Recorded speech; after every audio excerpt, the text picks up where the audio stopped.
नमस्ते सदा वसले मातृभूमि में हम लोग चर्चा करने जा रहे हैं हमारे समाज में जो गरीबी है और गरीबी के कारण जो भारत में रहन सहन है उसमें बहुत सारे लोग कानून की परिभाषा अपने अनुसार गढ़ते हैं।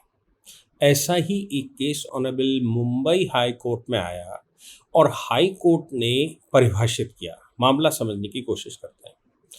सोनू उर्फ बिल्ला नाम का एक लड़का है, अपने मोहल्ले का गुंडा है, या मैं कहूँ कि वो महिलाओं को कुदृष्टि से देखता है, वहाँ पर समस्या खड़ी करता है, महिलाओं को छेड़ता है। अब झुग्गी का माहौल है मुंबई में, हम सब जानते हैं कि झुग्गियाँ बड़ी तादाद में हैं। अब झुग्गी में कोई बच्ची रहती है, वो अब कहाँ स्नान करे, क्या करे, तो ऐसी परिस्थिति में झुग्गी के बाहर ही कुछ पॉलीथीन बांधकर या कुछ कपड़ा बांधकर कुछ नहाने धोने का प्रोग्राम चलता है। ये कोई हमारे यहाँ की नई बात नहीं है। यहाँ तक कि हमारे यहाँ तो गंगा जी पर स्नान किया जाता है, गंगा स्नान करते हैं हम, तालाब में स्नान करते हैं हम, नहरों में स्नान किया जाता है और महिलाएं बहुसंख्यक में वहाँ स्नान करती हैं ऐसे स्थानों पर। लेकिन बात आती है दृष्टि की, कि जो देखने वाला है वो किस दृष्टि से देखता है। जैसे राहुल गांधी ने, शायद मुझे जहाँ तक याद है, अगर मैं गलत हूँ तो आप लोग करेक्ट करेंगे, कह दिया था कि गंगा जी पर स्नान करने महिलाएं क्या जाती हैं, वहाँ पर तो पुरुष जो महिलाएं वहाँ स्नान करने जाती हैं उनको देखने जाते हैं। ऐसा भी सुनने में मैंने कुछ पढ़ा था। अगर मैं गलत हूँ तो आप करेक्ट करेंगे और माफ़ करेंगे। लेकिन इस तरह का विचार रखने वाले बहुत बड़ी संख्या में भारत में लोग हैं जो ये विचार रखते हैं। दूसरी बात ये भी है कि भाई ये तो ऐसा चलता है। उसका कारण ये भी हो सकता है कि हमारे यहाँ फिल्मी संस्कृति जो लगातार आज़ादी के बाद बिगाड़ी गई, मैं अगर सही से मानूं तो 70 के दशक के बाद सही से बिगाड़ी गई, उसमें इस तरह की स्लम डॉग मिलेनियर्स जैसी मूवियाँ बनी भारत का चरित्र चित्रण करने के लिए, कि भारत की वो कमियाँ अगर हैं तो भी और नहीं हैं तो भी वो कमियां विश्व को दिखाई जाएं, भारत का चित्रांकन किया जाए, भारत को बदनाम किया जाए, भारत में पोजीशन खराब की जाए। एक तो ये रहा। दूसरा, क्रिश्चियंस का महिमा मंडल करना, यानी कि मूवी में कोई क्रिश्चियन बुढ़ा बुढ़िया होगा, हीरो हीरोइन पैसे से कम रहे होंगे, वहाँ किराए पर रहेंगे, वो उसको चिल्लाएगा भी, आ मैन क्या करता है, और उसको पालेगा भी, उसकी सुरक्षा भी करेगा, ऐसा दिखाने की कोशिश की गई। फिर जब शोले मूवी होगी, जिस गांव में लाइट नहीं है, हीरोइन लाइट जलाती है, वो वहाँ पर हीरोइन जो है वो घर में, ठाकुर साहब बड़े आदमी हैं, इंस्पेक्टर थे, उनके घर में तो लैंटेन जलती है। लेकिन जब चाचा निकलते हैं वहाँ से, रहमान चाचा नाम है कि सुरमान चाचा जो भी हैं, वो वहाँ से निकलते हैं, बच्चा वहाँ पड़ा हुआ है, तो लाउड स्पीकर से अजान बजती है। आप सोच सकते हैं कि ठाकुर साहब के घर में बिजली नहीं है, पूरे गांव में बिजली नहीं है, दूर दूर तक बिजली नहीं है, लेकिन साहब अजान वहाँ पर बज रही है। दूर दूर तक कोई मुसलमान नहीं है, लेकिन एक मुसलमान बच्चा है पूरे गांव में, उसके लिए अजान बजती है। ये हमारे यहाँ महिमा मंडन करने का प्रयास किया गया और मूवी उस दिशा में चल गए। ऐसा लोग कहते हैं कि बड़ी संख्या में विदेशी पैसा उसमें लगाया गया। ये भी लोग कहते हैं कि उद्देश्य चूंकि हिंदुस्तान को फतेह करना था, हिंदुस्तान की संस्कृति समाप्त करना था, इस्लामिक शासन स्थापित करना था, इसलिए पूरे मुस्लिम जगत का पैसा हमारी इंडस्ट्री पर लगना शुरू हो गया और इंडस्ट्री में डी गैंग पैदा हो गया, इंडस्ट्री में विदेशी पैसा लगने लगा, इंडस्ट्री में डायरेक्टर्स तमाम तरह के पैदा हो गए। और जो पहले हीरोइनें आप देखेंगे कि हिंदू नाम रखकर रहती थी और हीरो को भी हिंदू नाम रखना पड़ता था। यूसुफ को दिलीप कुमार कहना पड़ता था। आप सोचिए कि मधुबाला, मीना कुमारी, ये सब मुस्लिम नायिकाएं हैं और मुस्लिम हीरो तमाम हैं जिनको हिंदू नाम रखना पड़ता है, क्योंकि उनको ये लगता है कि अगर मुस्लिम नाम से चला तो भारत में उनकी मूवी चलेगी नहीं, इसलिए वो हिंदू नाम रखते हैं। बाद में ये स्थापित किया गया कि नहीं, हीरो हो तो मुसलमान होना चाहिए। खान शब्द की महिमा मंडन किया गया। उसी कड़ी में एक मूवी आई है पठान। अब आप देखिए पठान का खेल क्या है। आपने खूब सारे अखबारों में चित्र देखे होंगे, व्हाट्सएप और फेसबुक पर देखे होंगे कि पूरा सिनेमा हॉल खाली है, वहाँ कोई जाता है, फोटो खींच के लाता है, लेकिन सब पूरा बुक है। यानी कि फ़िल्म पूरी बुक है। ऐसा भी कहा गया कि 1000 करोड़ का व्यापार उसने किया भारत में। जबकि भारत के लोगों से जब बात होती है या जो लोग गए हैं, वो कहते हैं सिनेमा हॉल पूरे खाली थे। आखिर ये खेल क्या चल रहा था? क्योंकि मोदी सरकार ने एफसीआरए कानूनों पर संशोधन करके जो विदेशी पैसा भारत में आता था, वो पैसा रोक दिया। तमाम तरह के एनजीओ यहाँ से चले गए। Green peace foundation, amnesty international, ऐसे बहुत सारे हजारों हजार फाउंडेशंस या जो ह्यूमन राइट के नाम से काम कर रहे थे, विदेशी पैसे को यहाँ इन्वेस्ट कर रहे थे, उनसे सरकार ने हिसाब मांग लिया था कि आप हमें हिसाब दीजिए कि जो पैसा आपके पास आता है वो कहाँ खर्च किया। हिसाब नहीं दे पाए तो यहाँ से चले गए। उस पर बड़ा बवाल चला। कुल मिलाकर नोटबंदी हो गई। नोटबंदी के बाद जीएसटी का कानून आ गया, उसके साथ साथ एफसीआरए आ गया और तमाम तरह की फॉरेन फंडिंग पर वॉच लगा दिया सरकार ने, उस पर चश्मा लगाकर काम करने लगा। हालांकि मैं ये नहीं कह रहा हूँ कि सरकार रोकने में कामयाब हो गई है, मैं बिल्कुल नहीं कह रहा हूँ, क्योंकि ऐसे एविडेंसेस हैं कि वेस्टर्न यूनियन जैसी, पेपाल जैसी तमाम संस्थाएं यहाँ पर काम कर रही हैं जो इंडिविजुअल टू इंडिविजुअल पैसा भेजती हैं और वो पैसा यहाँ भारत में एंट्री मार जाता है और उसकी छूट भी है। कितना 5 लाख तक आ सकता है, 7 लाख तक आ सकता है। एक एक व्यक्ति को अगर ऑर्गेनाइज वे में लगाया जाए, एक मस्जिद से जुड़े हुए 1000 लोगों के अकाउंट में साल में एक बार पैसा है तो अरबों खरबों रुपया आ जाता है। ऐसी लाखों मस्जिदों में जुड़े हुए लोग, ऐसे लाखों गिरजाघरों में जुड़े हुए लोगों को वेस्टर्न यूनियन वगैरह से पैसा अगर आप ट्रांसफ़र कर दीजिए तो वो एफसीआरए के दायरे में नहीं आता। यानी कि समस्या भारत में जीवित है और अभी वो मोड ऑफ ट्रांजैक्शन बदल सकता है लेकिन ट्रांजैक्शन नहीं बदला। लेकिन हाँ, ये तो है कि जो कॉरपोरेट जगत का पैसा आ रहा था या जो डोनेशंस के नाम से पैसा आ रहा था, उस पर रोक लग गई। तो पठान ने एक नया तरीका निकाला। वो तरीका ये है कि हिंदुस्तान के अंदर चूंकि बुकिंग ऑनलाइन होती है तो ऑनलाइन बुकिंग के नाम से दुबई में बैठा व्यक्ति यहाँ सिनेमा हॉल बुक कर सकता है। वो विदेश में बैठा व्यक्ति यहाँ सिनेमा हॉल बुक कर सकता है। कोई देखने जाए या ना जाए, वो पूरा सिनेमा हॉल फुल कर सकता है और इसके नाम से डिस्ट्रीब्यूटर्स का सेल अच्छी हो जाएगी, डिस्ट्रीब्यूटर को पैसा मिलेगा। तो कुल मिलाकर ऑर्गेनाइज क्राइम करने का एक और रास्ता खोल दिया गया। अब आप सोचिए कि 1000 करोड़ का व्यापार अगर भारत में पठान कर गई, जबकि बहुत बहुत हिट मूवियाँ नहीं कर पाई, अगर 1000 करोड़ का व्यापार कर गई जिसमें सिनेमा हॉल खाली पड़े थे, तो ये पैसा आने का निश्चित रूप से इन्वेस्टमेंट के साधन से आया होगा और ये भारत को डिस्टर्ब करेगा। इसीलिए इसमें 2 बड़े हीरो, शाहरुख खान और सलमान खान, ये 2 बड़े हीरो, इसके हीरो। और शाहरुख खान के विषय में तो हम सब जानते हैं कि वो केदारनाथ में पैसा इकट्ठा नहीं करता, वो पाकिस्तान में अगर भूकंप आ जाता है तो उसके लिए पैसा इकट्ठा करता है। उसका ममाना पाकिस्तान में है। आजकल तो वो डिग्रियां दिखा रहा है क्योंकि मोदी जी की डिग्री मांग रहे हैं केजरीवाल, तो शाहरुख खान अपनी डिग्रियां दिखा रहा है। कह रहा है कोई दिखाए ना दिखाए, मैं अपनी डिग्री दिखाता हूँ। इसका मतलब क्या है?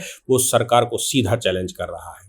वो तमाम पैसा विदेशों से इन मूवियों के माध्यम से ला रहा है और भारत में डिस्टर्बेंस के लिए तैयारी कर रहा है।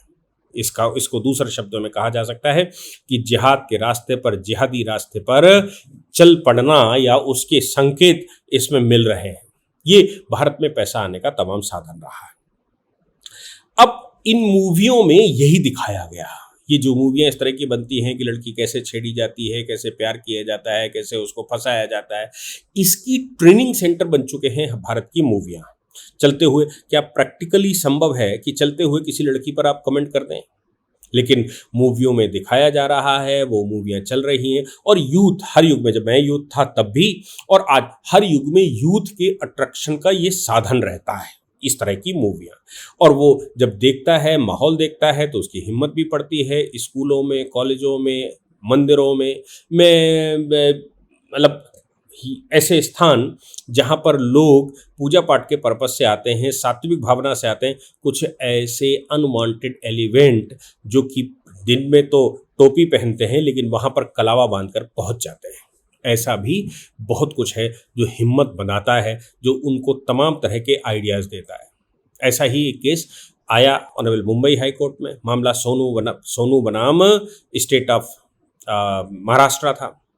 लड़की नहाती है और लड़का आता है, उसके दरवाजे को झाँकता है, ऊपर से झाँकता है, कभी छत पे झुग्गी पर खड़े होकर झाँकता है, कभी कभी वो स्टूल लगाकर झाँकता है, तो कभी वो कुछ और इस तरह के जतन फ़िल्मी स्टाइल में करता है। लड़की उसको मना करती है, तो फिर वो लड़का और उसके घर वाले, उसके दोस्त उसको परेशान करते हैं। लड़की इस बात का मुकदमा लिखवा देती है।